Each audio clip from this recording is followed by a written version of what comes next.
정치권 뒷얘기를 현장 기자들에게 들어보는 뉴스더. 오늘은 정치부 한성원 기자 나왔습니다. 요즘 특활비가 논란인데 이재명 정부 대통령실 특활비가 부활하는 거죠? 네, 표를 보면 좀 명확한데요. 지난 4일 밤에 국회 본회의를 통과한 31조 추경안 일부입니다. 지난해 민주당이 삭감시킨 대통령실 특활비와 검찰 특활비 모두 절반 정도 부활했습니다. 당초에는 당일 오후에 바로 통과시키려고 했는데 민주당 내부에서도 반발이 나오면서 회의 시간이 계속 밀리다가 밤 11시를 넘어서야 통과됐습니다. 네. 아무래도 본인들이 삭감을 주장했다가 부활시키는 거니까 네. 이제 회의 시간도 미루면서 계속 토론을 한 것 같고. 근데 추경안 표결에서도 이탈표가 꽤 나왔다면서요?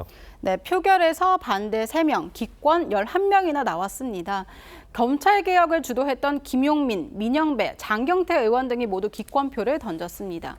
본회의 전에 있었던 의원총회에서도 일부 의원들이 검찰 특활비를 부활시키는 것에 대해 반대 의견을 꽤 냈는데요. 방향이 잘못됐다, 급하게 가면 안 된다는 취지로 반대 의사를 명확히 한 겁니다.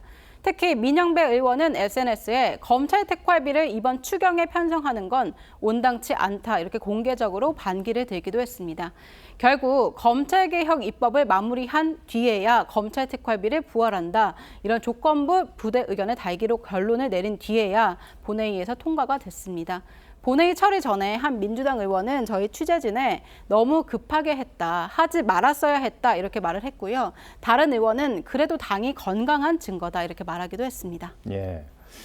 민주당이 다시 한번 말씀드리지만 스스로 삭감을 주장했다가 본인들이 되살리려고 하는 거니까 이제 민망할 법도 한데 네. 근데 다시 되살리려는 이유가 뭡니까? 먼저 그 공개 발언을 한 사람 민주당 조승래 의원이었습니다. 새로운 정부도 출범하고 한 만큼 검찰, 경찰, 감사원, 대통령실 등이 이렇게 경호처와 같이 이 특활비, 특경비 문제에 대해서는 좀 전향적으로 검토를 다시. 방금 보신 것처럼 지난 1일 예결위에서 대통령실뿐 아니라 검찰 특활비 부활도 언급을 했었는데 조 의원은 이후에 검찰 특활비 부활의 장본인으로 비판을 받기도 했습니다. 하지만 정치권에서는 대통령실 특활비를 증액하기 위해서 어쩔 수 없이 검찰 특활비 등을 함께 증액하자고 한 거 아니냐 이런 해석이 많습니다. 국민의힘이 먼저 검찰 특활비 증액을 이야기했고 대통령실이 직접 특활비 증액을 이야기하기에는 좀 부담스러운 상황이니까 민주당에서 대통령실과 검찰 특활비를 함께 늘리게 되는 식으로 총대를 맨 셈이라는 겁니다.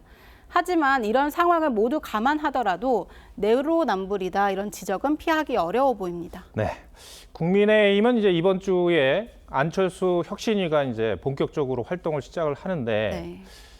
어떻습니까? 고강도 혁신 이루어질 수 있겠습니까? 이번이 국민의힘 창당 후 3번째 혁신입니다. 과거 2차례 혁신위 사례를 보면 아직까지 분위기는 냉담한 게 사실입니다. 2022년 공천개혁 등을 목표로 최재형 혁신위가, 2023년엔 강서구청장 보궐선거 패배 뒤에 인요한 혁신위가 들어섰는데 지도부가 권고안을 받지 않으면서 가시적 성과 없이 끝난 바 있습니다. 안철수 위원장 이번에 당내 분열을 초래한 구주리와 친한 계파 갈등 정리하겠다 이런 의지가 강한 상황인데요. 하지만 현재 주요 당직 여전히 구주류 중심이다 이런 비판이 많은 만큼 당 안팎에서는 혁신안을 내도 지도부가 안 받으면 말짱 도루묵이다. 지도부가 혁신안을 얼마나 수용하는지가 관건이다 이런 게 공통된 분위기입니다. 네, 알겠습니다. 한성원 기자 잘 들었습니다.